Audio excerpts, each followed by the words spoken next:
Surah yang ke-31 adalah surah Luqman, surah yang bertemakan pendidikan untuk anak-anak sekaligus pendidikan kepada seluruh manusia.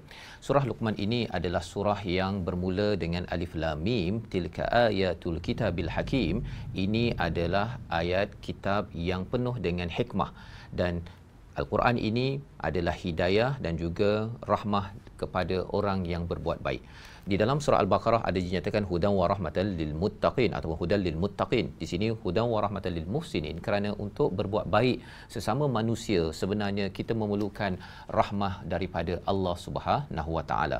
Jadi pada ayat yang pertama hingga ayat yang ke-11 ini Allah bawakan tentang salah satunya ialah tentang kebesaran Allah Subhanahu wa taala, dan pada ayat yang ke-12 hingga ayat yang ke-19 ini dibawakan nasihat-nasihat daripada Luqman yang diberikan hikmah.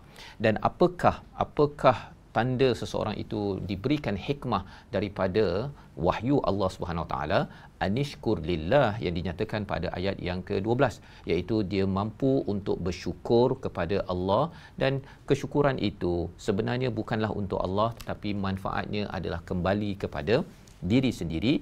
Tetapi kalau kufur kepada Allah, Allah ini maha kaya, maha terpuji. Pada ayat yang ke-13 Allah bawakan tentang nasihat Luqman agar jangan mensyirikkan Allah Subhanahu Wa Taala, kerana syirik itu adalah kezaliman yang paling besar. Dan disampaikan juga bagaimana untuk berbuat baik kepada ibu bapa, dan jika mereka menyuruh untuk mensyirikkan Allah, maka jangan taat tetapi tetap bergaul, bersahabat dengan ibu ayah itu dengan cara yang baik, dan ikutlah jalan orang yang selalu bertaubat kembali kepada Allah Subhanahu Wa Taala.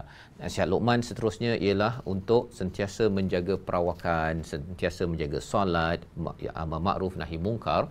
Dan pada halaman 413 ayat yang ke-20 itu dinyatakan tentang lagi Allah suruh memerhati kepada kebesaran Allah, sehingga ayat yang ke-29.